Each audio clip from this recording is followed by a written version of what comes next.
God gave these words to Moses to write down, I believe he had specific intention.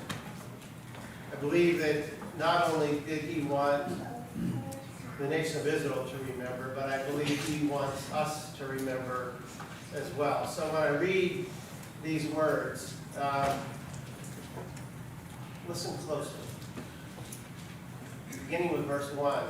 These are the commands, decrees, and laws the Lord your God directed to me to teach you, to observe in the land that you are crossing the Jordan to possess, so that you, your children, and their children after them may fear the Lord your God as long as you live, by keeping all his decrees and commands that I give you, and so that you may enjoy long life.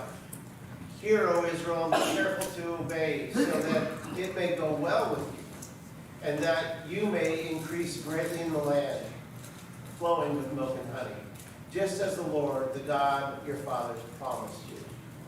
Hear, O Israel, the Lord your God, the Lord is one. Love the Lord your God with all your heart, with all your soul, with all your strength. These commandments that I give you today are to be upon your hearts. Impress them on your children. Talk about them when you sit at home, and when you walk along the road, when you lie down, and when you get up. Tie them as symbols on your hands, and bind them on your foreheads. Write them on the door frames of your houses and on your gates.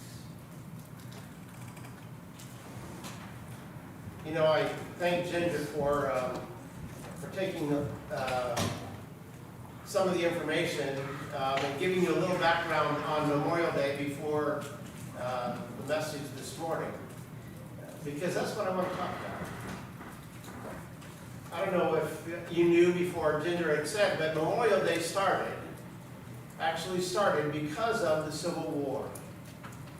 The Civil War, when it concluded, had cost the nation 655,000 lives.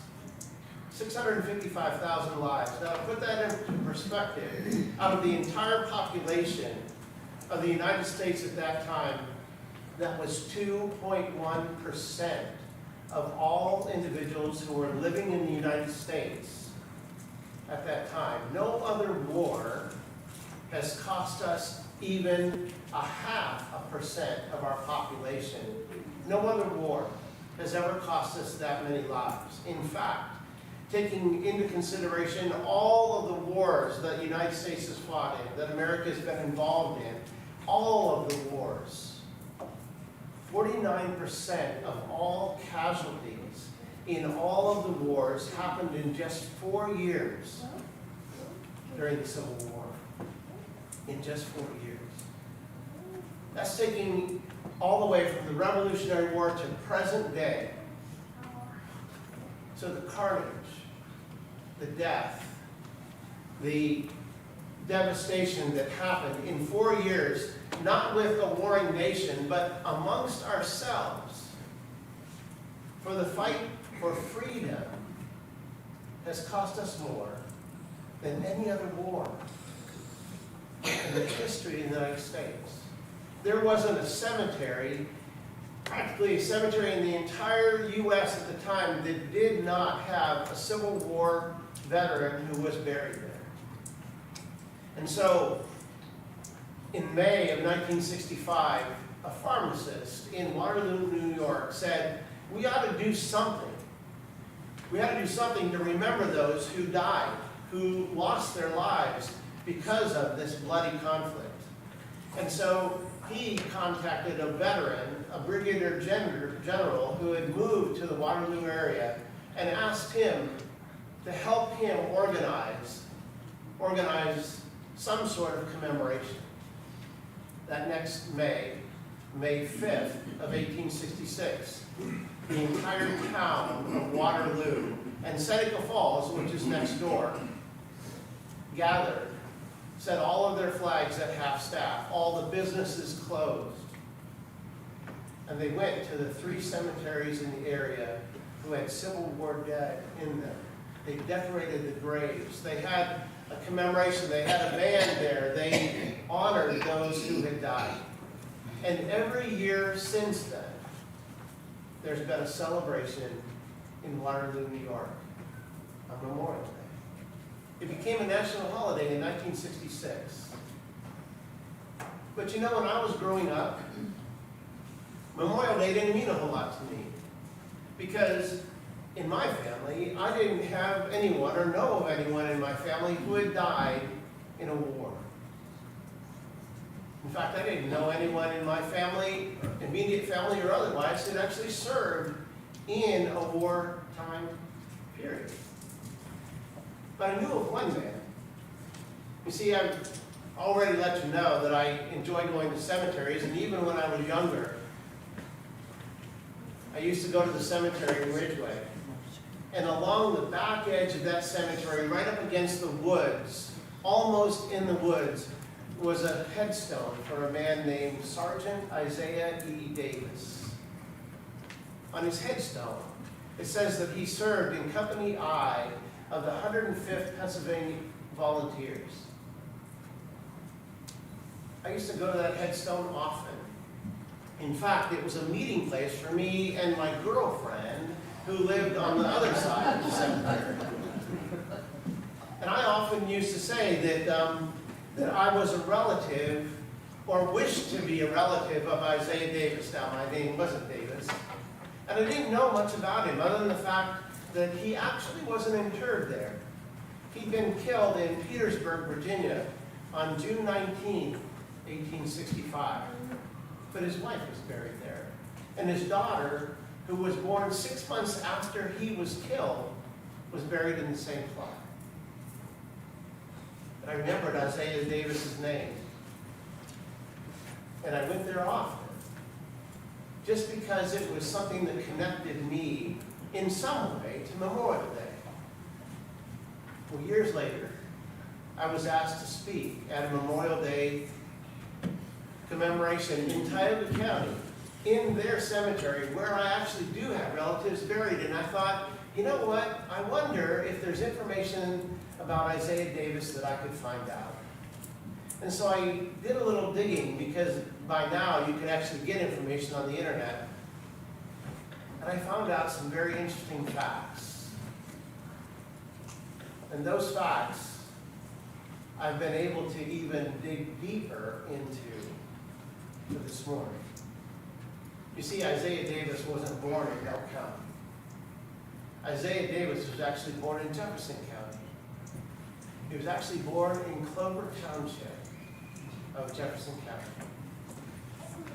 Isaiah Davis in 1850 was living in Clover Township. Listen to who some of his neighbors were.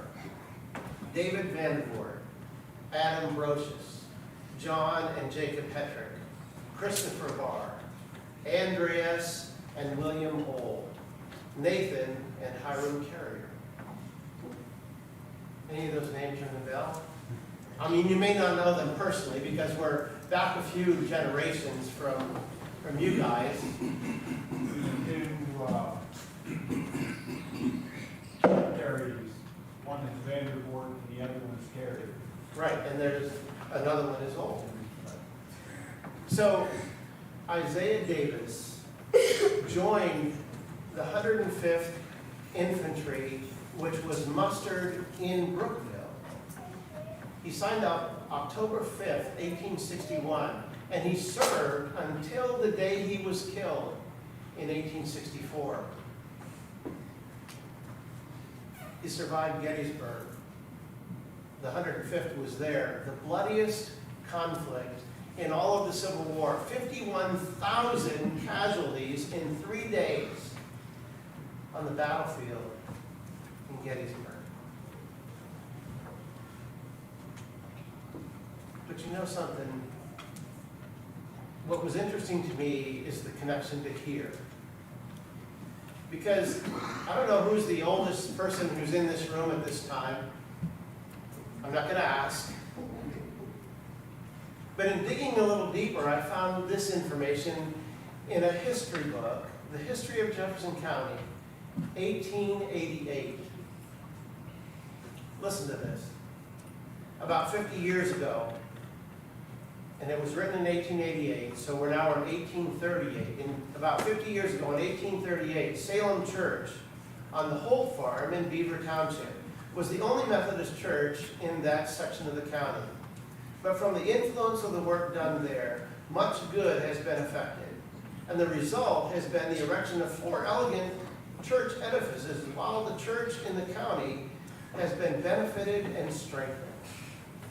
During the early time, the little church on the Beaver Run was the center toward which all true Methodists in that section looked for dispensation of the gospel. In the fall of 1869, a protracted meeting was held by Reverend O.M. Sackett, the pastor of Salem Church, which resulted in adding not less than 70 persons to the church. About 20 of these converts were from Bellview, living north of Beaver Run. It was soon found necessary to have better accommodations for holding public worship. And in 1874, the members of the society decided to erect 2 churches, one at Bellevue and the other at Beaver Township. The former edifice was dedicated December 25th, 1874, and the latter in July of 1875. In 1876, a new church was built by the Mount Pleasant congregation. By this time, a new appointment was made at Langville.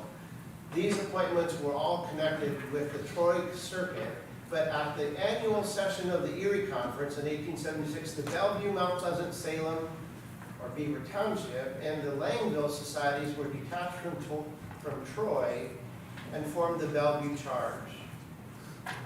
In the fall of 1877, the Langville congregation erected a church. In the summer of 1883, the United Societies erected a very fine parsonage at Bellevue, which is an honor to the church and an ornament to the village in which it is located.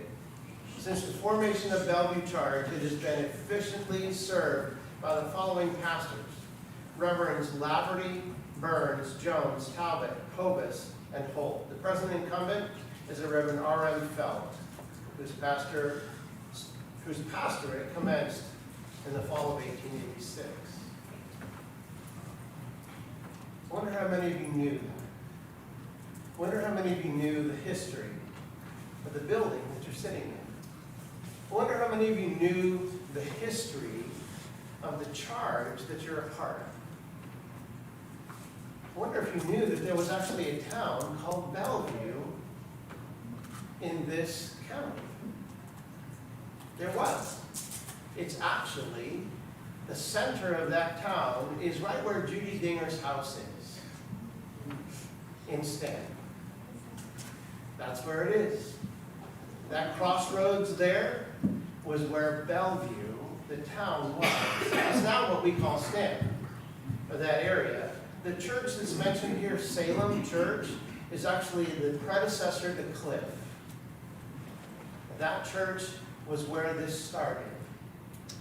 Now, why does that make a difference to me in the relationship to Isaiah Davis, who happened to have grown up in this community?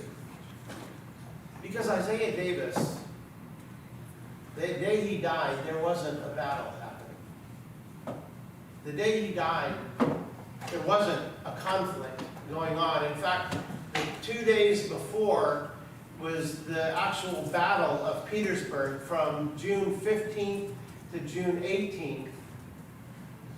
June 19th was a Sunday. The account of his death says that the sun was just as bright as it is outside today. And he came outside of his tent that morning and sat down on a cot outside of his tent and began to read his Bible. And a Confederate sharpshooter killed him.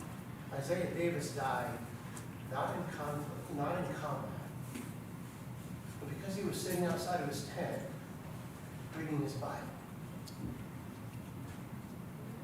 I can't help but believe that in some small way, what happened here, what started here, and what is continuing here, as the continuing message and preaching of the gospel, the good news of Jesus Christ, didn't have some influence on Isaiah Davis, so that he, in the front of all of his men and in the midst of a bloody war, took the time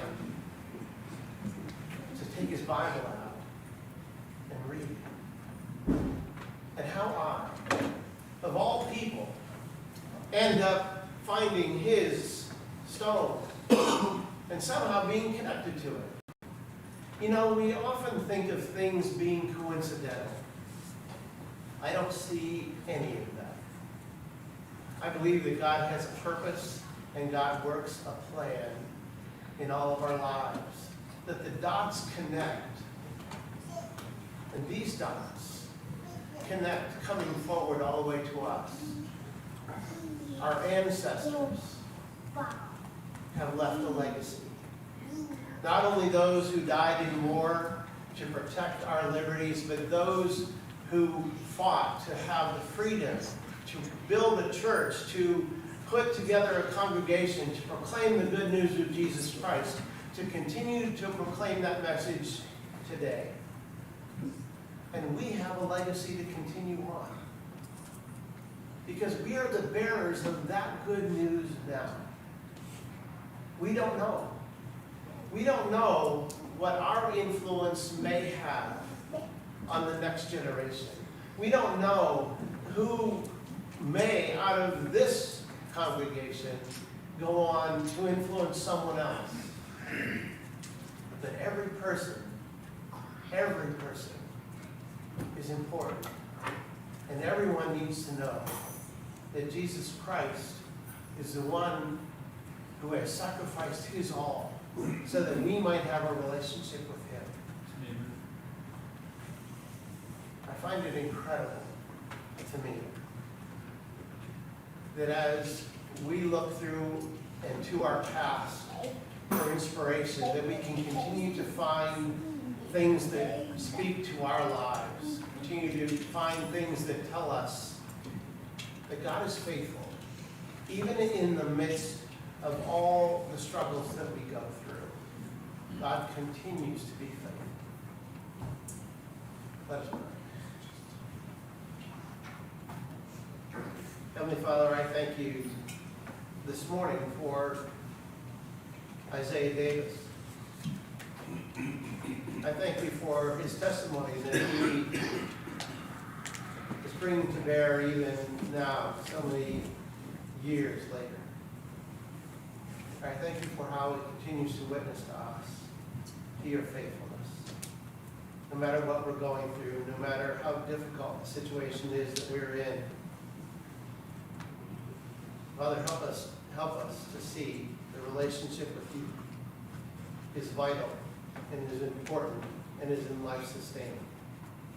Continue to help us to remember those who have given their all to allow us to have the freedom and enjoy the freedom that we do today. We pray in Jesus'